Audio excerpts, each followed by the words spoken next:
Coming up on The Reveal. Alone and isolated with no end in sight. I just have no words for it. I think I'm a pretty articulate person, but there are no words to how that makes you feel. Why so many families are left locked away from their loved ones. The Reveal uncovers new solutions to help those desperate to end the isolation. Then, it makes me sick. My daughter's lives will never be the same. Cancer and rare illness. What one family claims is causing dangerous genetic defects in their kids. Plus, being the only black person walking in the crowd, really, I could hear people saying, he must be a traitor. Oh, he must be a local. He must be one of them liberals. I heard the N-word, I heard all of this. As a presidential impeachment trial consumes Congress, an inside look at the events leading up to this historic moment. From our Midtown studios in Atlanta, The Reveal begins now with our multi-Emmy and National Mural Award-winning team of investigators. Welcome to The Reveal. I'm Rebecca Lindstrom. For months now, the governor has rejected calls to ease restrictions on visitation at long-term care facilities. The current executive order runs through early March, and there has been little movement on a House bill that would require nursing homes to allow visitation as early as this summer. It seems isolation has become its own health threat. But regardless of whether you have a loved one in a nursing home, there is something you can do to help. When was the last time you pulled out a card? Just wanted you to know I've got a soft spot in my heart for you. A real paper card with a cute picture. They have owls and they're happy looking. Perhaps a sentimental saying. I drew mine. It was just, I hope that, you feel the freedom that this butterfly has. Or wrote out your thoughts, ink on paper, folded in an envelope to end up here, a mailbox. It's a wish for you on Valentine's Day. Joy Hallinan and her friends wanted to do just that, to send a message to nursing home residents. You are not alone.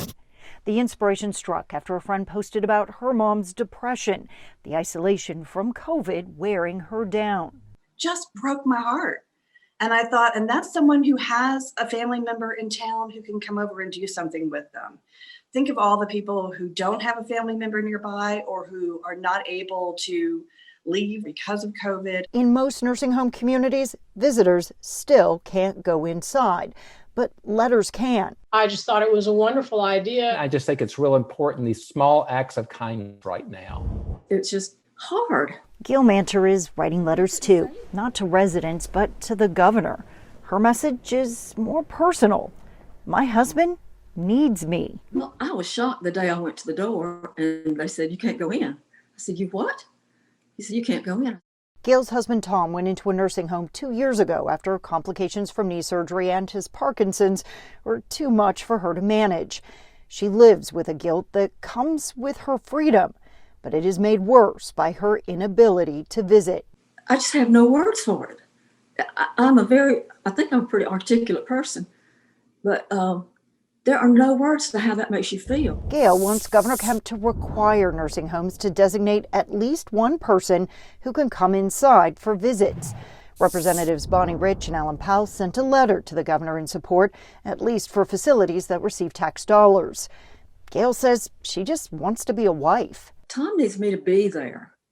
I mean, how are you going to put in a care plan? Well, I'm gonna check his socks and make sure he has enough. Check his t-shirts to make sure that they don't have any stains on them.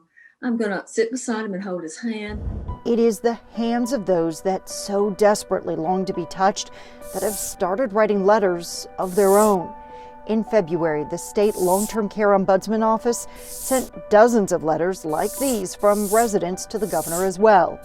Their message: I am still here. Obviously, more people coming into the facility could mean more risk. Absolutely. Is that a risk you feel we need to take? I do. Under the state's current guidelines, only 13 of the more than 700 long-term care facilities in the state qualify for indoor visits, a must for most given February's chilly temps. And of those, we found only 3 actually allowing family members inside. It seems so heartless to me. Tom says, I've lost a year of my life. They stole a year of my life. Some families believe COVID stole much more. The lockdown is designed to keep residents safe. But last year, Georgia's Department of Public Health says about 7,500 people 65 and older died with COVID. CDC data clearly shows a spike in deaths, with 18% more elderly lives lost than the year before. And Gail believes COVID killed some residents who never even contracted the virus. But you begin to see deaths from the isolation. It's not just the elderly. It's anyone who is in care. And everybody's trying to fight their own separate battles, and it's hard. So Gail says we need to fight this battle together, one letter at a time. Nursing home residents, loved ones, even strangers, all delivering a message. The connection is key. Don't be afraid that you don't know what to say. Just say something simple. If anything this pandemic has taught us, it's that we're totally interconnected. The House bill to pressure those nursing homes to allow visitation prompted 3 hours of testimony at a committee meeting this week. No word yet on when it will be up for a vote. In the meantime, Joy says she wants to flood our nursing homes with cards. To get involved, visit 11alive.com. A family desperate for answers. They're killing us. They are killing our community. Why these parents claim a Cobb County plant is to blame for life-threatening health conditions and their fight to hold people accountable.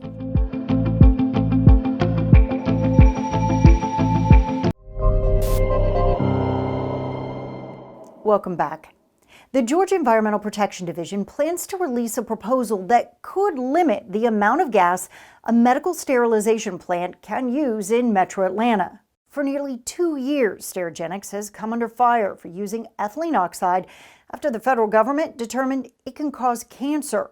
Since then, Reveal investigator Andy Perotti has uncovered hundreds of people who live near the plant and claim the gas has caused serious health problems. Get it. Get him.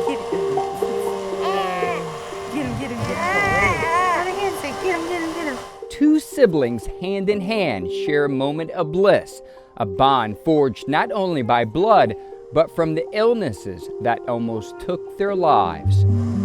It's like being struck by lightning, but we got struck by lightning multiple times in a very short span of time. In May 2019, doctors diagnosed Olivia Gill with leukemia. She was 2 years old. That's a conversation you don't forget, Roxanne and Adam Gill are her parents. You feel helpless. Yeah. As if that wasn't enough to handle, just a year before, the Gills learned their other daughter, Rosalind, would likely be born with severe abnormalities. So we were operating under the assumption that she might not even be born. 2 years later, Rosalind eats through a feeding tube and deals with developmental delays.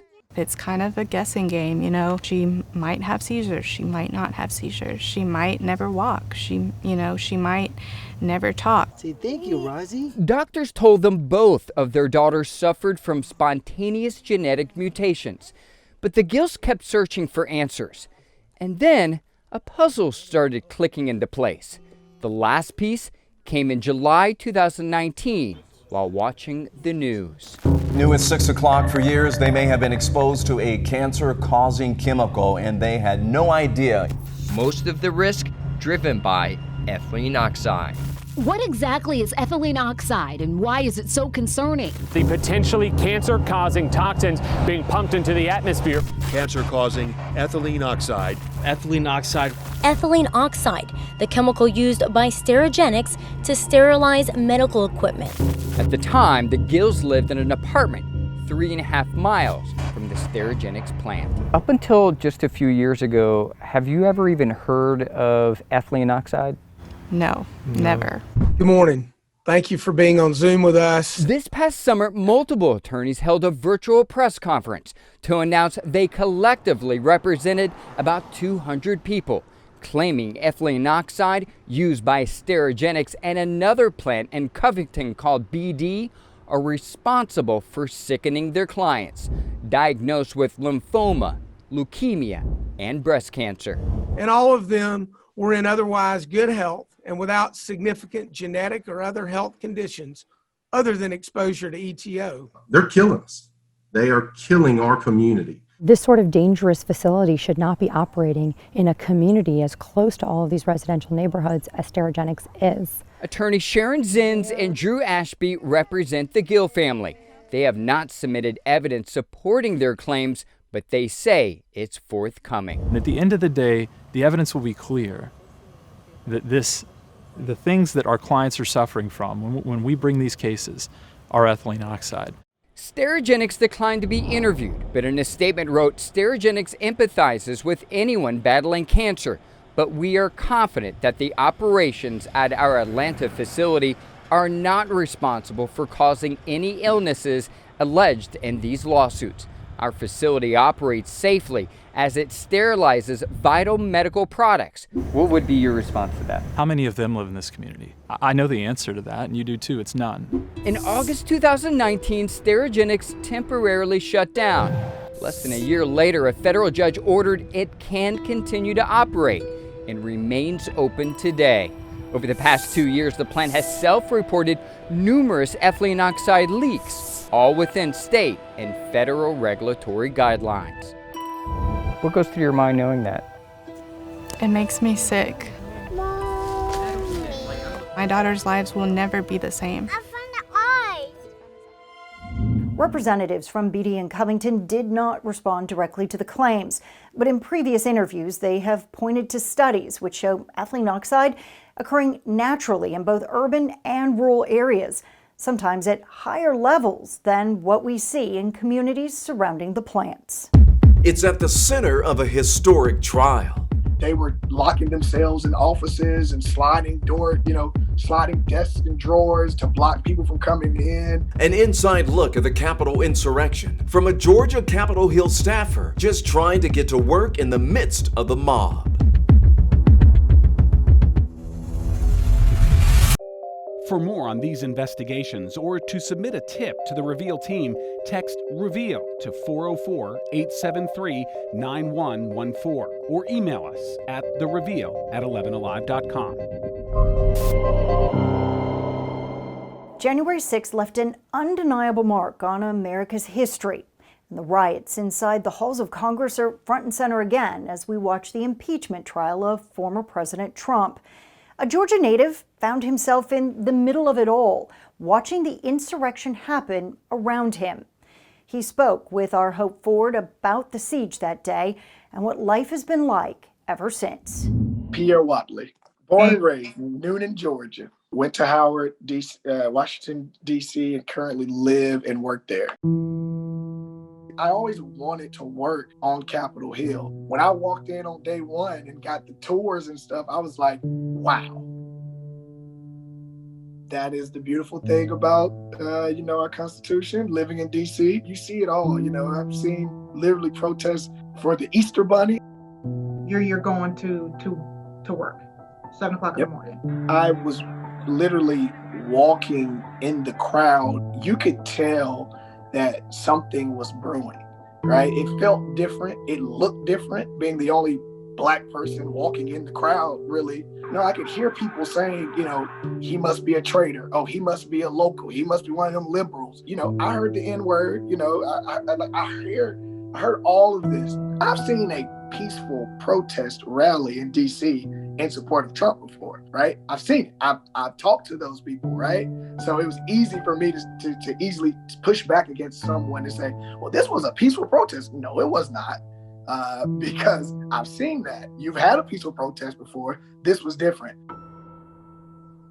I was angry, and then it went to kind of like fear, scrambling, trying to check on my colleagues who were actually in the Capitol building. So that was scary. They were locking themselves in offices and sliding desks and drawers to block people from coming in. As a Black parent, these are difficult conversations to have. I haven't had an in-depth conversation with him about kind of perceptions and what he saw on the television. Of course, what we do for our kids moving forward is going to be really, really interesting in how the next generation kind of impacts and kind of integrates into society. What's the week been like in Washington following all of that? Tense. You know, Wednesday was kind of a climax point where people that happened and people say, you know what, enough is enough. It definitely makes everyone look in the mirror at themselves and say, wow, where have we come? What have we come to? America, the United States, is we are the beacon, you know, we're the shining light on the hill. And I think most people would say, this has gone too far. This is not the America that I want to live in. This is not the America, the country that I want my kids or my grandkids to grow up in. Whatever my part that I need to do, I'll do it. If we crumble, ourselves, what does that signal to, the world? That was just a short portion of Hope Ford's 2-hour conversation with Pierre. He hopes that America will take a hard look at its elected leaders and think more critically about what is shared on social media. My name is Robert Stovall. I was freed from jail because of an 11 Alive investigation. When we heard a judge sentenced Mr. Stovall to a year in jail for less than an ounce of weed, we started asking questions. If we didn't call the judge, where do you think you'd be? Still in there, definitely. This story, this journalism, this investigation, it made me feel like there's a sense of human compassion left in the world still. I never thought that the news could be so important.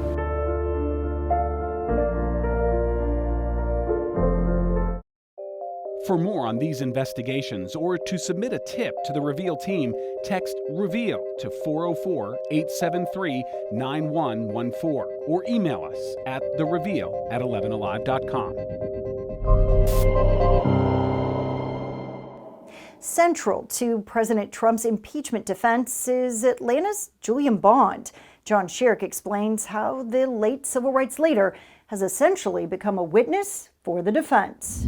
The late Atlanta civil rights leader Julian Bond would be, his son says now, amused that former President Trump's attorneys are now arguing that Trump should be acquitted of impeachment in the Senate trial, partly because of an old Supreme Court ruling involving Julian Bond. What I see them doing is grasping at straws.